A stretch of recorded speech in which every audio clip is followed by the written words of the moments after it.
औद्योगिक और संगठनात्मक मनोविज्ञान का ये ब्लॉक 3 है, यूनिट 5। यूनिट का नाम है संप्रेषण, चैप्टर का नाम है संप्रेषण। संप्रेषण का मतलब होता है कम्युनिकेशन, ठीक है। जो हम बातचीत कर रहे हैं उसको कम्युनिकेशन कहते हैं, उसी को हम हिंदी में संप्रेषण या संप्रेषण कहते हैं, ठीक है। तो इसका अर्थ तो जो हम नॉर्मली जानते हैं वही इसका अर्थ इसमें बुक में भी दिया हुआ है।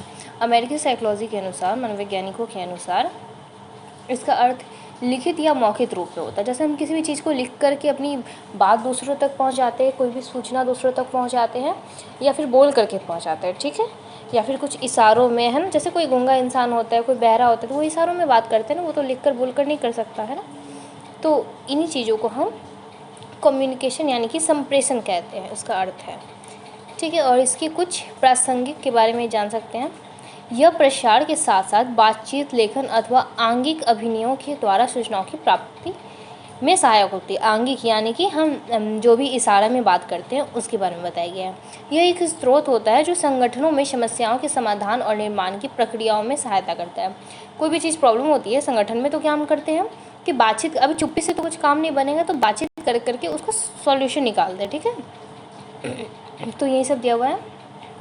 संप्रेषण एक प्रक्रिया है जिसकी सहायता से कर्मचारियों की अभिवृत्ति और व्यवहार परिबंधित किया जा सकता है। उदाहरण के लिए एक व्यक्ति जो पूर्ण सूचित है वह निश्चित रूप से असूचित व्यक्ति की तुलना में बेहतर निष्पादन करेगा, ठीक है। जो अच्छे से कम्युनिकेट कर सकता है वो ज़्यादा बेहतर काम कर सकता है ना। जी जी जी। यह एक तंत्र है, यानी कि एक स्किल्स है जो संगठन के कर्मचारियों में सामाजिककरण, नेटवर्किंग और बेहतर टीम प्रबंधन यानी मैनेजमेंट को उन्नत बनाता है, यानी बेहतर करता है। यह कर्मचारियों में नियंत्रण तंत्र के रूप में कार्य करता है, ठीक है। यह संगठन के कर्मचारियों के व्यवहार के नियंत्रण में भी सहायता करता है।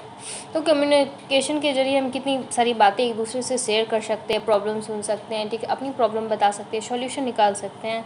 तो जो भी चीज़ें उसको पॉइंट करके लिख देना है। संप्रेषण के प्रकार है। पहला है इसका अभिव्यक्ति। संप्रेषण संगठन के लिए एक प्रासंगिक प्रक्रिया है। यह उन साधनों में से एक है जिसके द्वारा कर्मचारी अपने आप को अभिव्यक्त करते हैं, सामाजिक रूप से अतःक्रिया करते हैं। जैसे कि टेलीफोन पे हम एक दूसरे के साथ बात कर सकते हैं, ठीक है। जो भी चीज़ें होती हैं एक दूसरे के साथ शेयर करते हैं, ठीक है।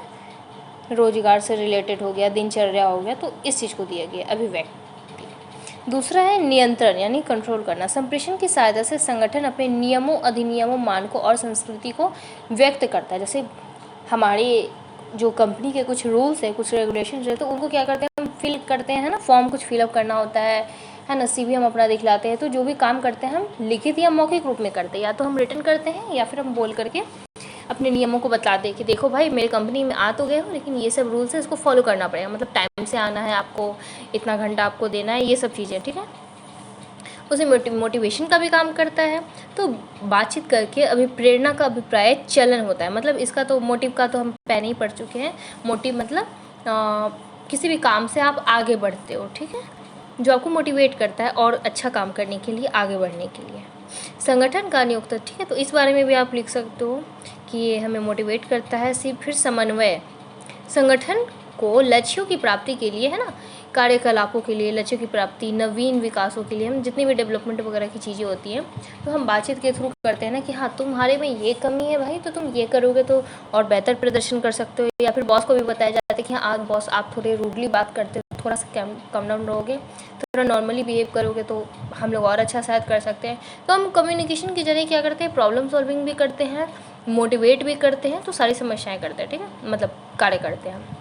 फिर समस्या समाधान, जब कोई प्रॉब्लम हो रहा है तो हम क्या करेंगे, बातचीत करके उसका समाधान निकालेंगे ना।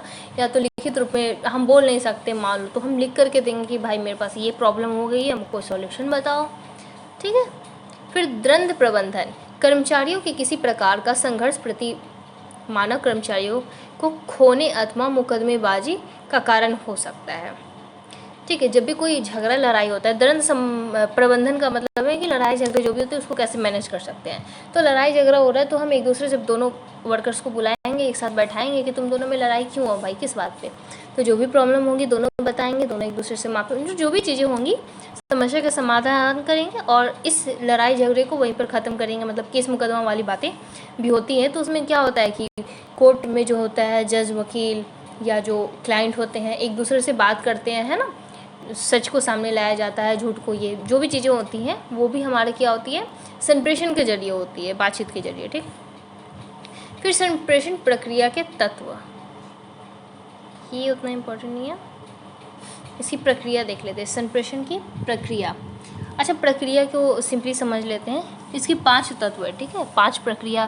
जैसे संप्रेषक, ये जो डायग्राम बनाया हुआ है संप्रेषण की प्रक्रिया, इसमें प्रेषक, प्रेषक मतलब होता है जैसे कि मैं बोलने वाली हूँ। ठीक है, जैसे इंग्लिश में क्या होता है, first person, second person, third person, उसी तरीके से प्रेषक को समझ लेते हैं हम। प्रेषक मतलब मैं बोल रही हूँ, मेरे पास जो सूचना है वो मैं आपको देना चाहती हूँ, तो क्या होगी, मैं हो गई प्रेषक, यहाँ मैं बोलने वाले का काम हो गया। दूसरा होता है कूट संकेत, यानी कि सूचना या बातचीत, जो मेरे पास बात है, जैसे कि मैं इस टॉपिक को पढ़ा रही हूँ, टॉपिक को बतला रही हूँ, तो ये क्या हो गया, ये सूचना, ये कूट संकेत हो गया। तीसरा हो गया माध्यम, किस जरिए से, तो मैं क्या कर रही हूँ, यूट्यूब के जरिए से कर रही हूँ, वीडियो बना करके। ठीक है।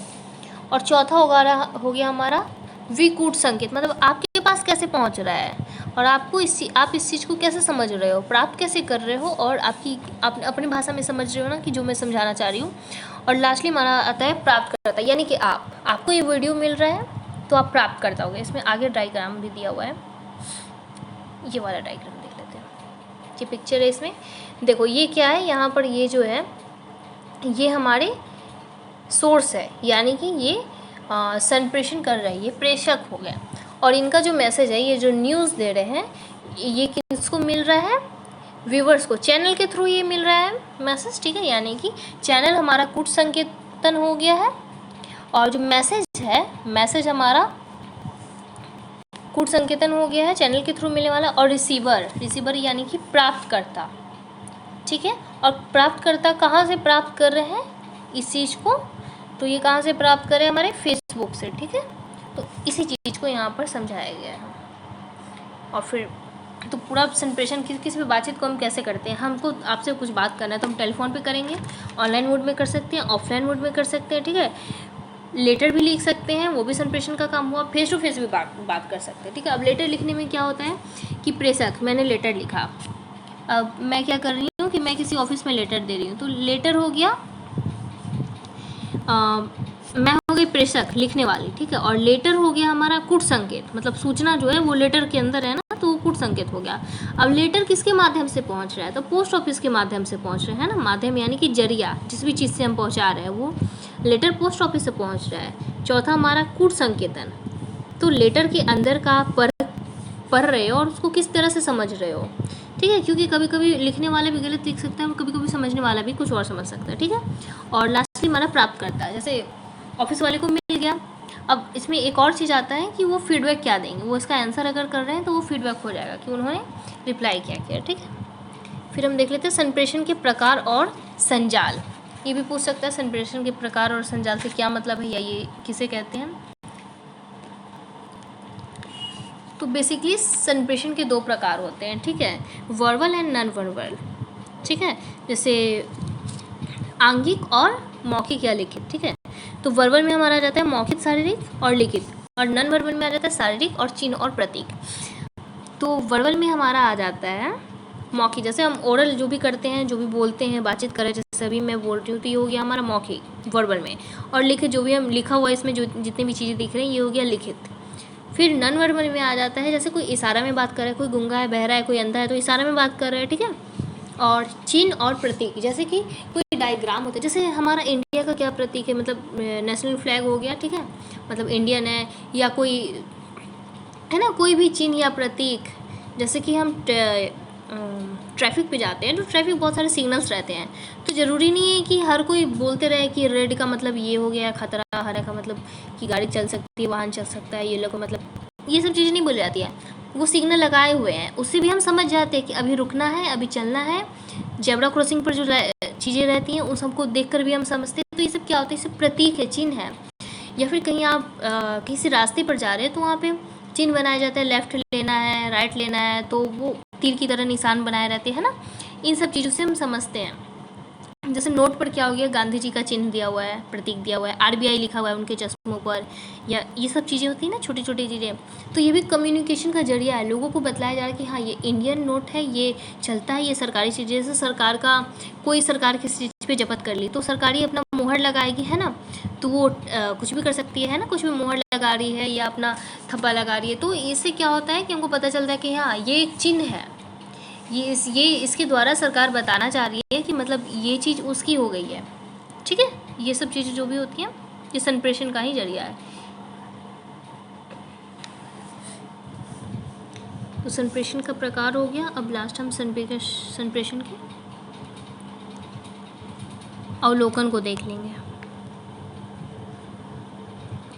अवलोकन का मतलब सीधा हम समझ सकते हैं कि संप्रेषण में जितनी भी बाधाएं आती है, दुविधा, अवलोकन सपोज कि जितनी भी विपत्ति है, ठीक है, रोध से हम विरोध समझ सकते हैं। ठीक है, संप्रेषण में क्या क्या विरोध आ सकते हैं। जैसे हम कहीं बात कर रहे हैं तो हमारी डिस्टेंस में, जैसे मैं यहाँ से बात कर रही हूँ, आप काफ़ी कई अलग अलग स्टेट से होंगे, अलग अलग साइड से होंगे, तो ये हमारी दूरी है बीच की। तो अब इस दूरी में क्या हो सकता है कि हम जो समझाना चाह रहे हैं समटाइम आप नहीं समझ पाएंगे, या आप जो समझाना चाह रहे हैं हम नहीं समझ पाएंगे। ठीक है, या हमारा जो पूरा बात है ना कंप्लीट नहीं हो पाएगा, बीच में कनेक्शन कट जाएगा, कुछ भी हो सकता है। तो दूरी की वजह से भी कभी कभी होता है कि बातचीत में बाधाएं आती हैं। ठीक है, संप्रेषण में प्रॉब्लम होती है। फिर दूसरा है कोलाहल। जैसे कोलाहल में मतलब होता है कि जैसे मैं कहीं बाहर बात कर रही हूँ, ठीक है, तो मैं फ़ोन पे बात कर रही हूँ, क्या होता है कभी कभी नेटवर्क हम लोग को नहीं मिलता है, सिग्नल चला जाता है, ठीक है, तो आवाज़ कटने लगती है, या फिर किसी गाड़ी ने हॉर्न मार रहा है, या कहीं बैंड बाजा बारात जा रहा है, शादी जा रहा है, और हम बात नहीं कर पाते हैं, भले ही फेस टू फेस हो, लेकिन कम्युनिकेशन जो है के लिए ब्रेक होने लगती, कटने लगती, तो सामने वाला कुछ और समझ सकता है, हम कुछ और समझते हैं, या फिर सुनाई नहीं देगा, तो ये भी प्रॉब्लम होती है। फिर तीसरा है तकनीकी प्रॉब्लम।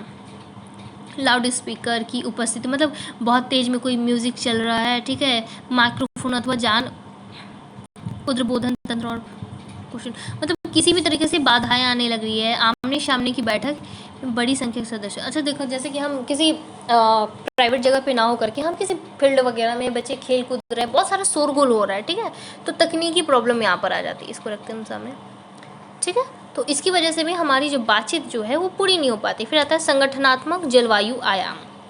समूह के सदस्यों के अंतर्वैयक्तिक संबंध एक महत्वपूर्ण संगठनात्मक जलवायु आयाम को प्रभावशाली संप्रेषण की प्रक्रिया को प्रभावित करती है। प्रतिकूल संबंध, जैसे गलतफहमी हो गया या गलत निर्णयों को जन्म दे सकती है।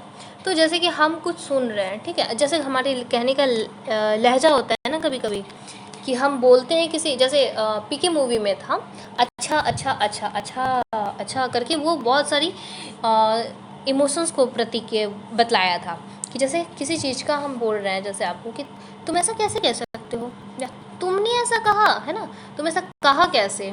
तो इसी चीज़ को जैसे हम टोन अपना चेंज कर रहे हैं ना, तो मतलब पहले वाला आ जाता है कि तुमने ऐसा कैसे कह दिया, तुम कह कैसे सकते हो, मतलब तुम्हारी हिम्मत कैसी हुई, ये वाली बात होगी। दूसरा आ गया कि हमारा तुम ऐसा कहा कैसे, मतलब तुमको पता भी है तुम जो बोल रही हो, ठीक है। तो ये सब चीज़ें आ जाती हैं, मतलब सामने वाला जो कहना चाहता है कभी कभी हम उसको समझ नहीं पाते, या फिर हम अपनी तरह से एक अवधारणा बना लेते कि हाँ इसका ये कहने का मतलब है।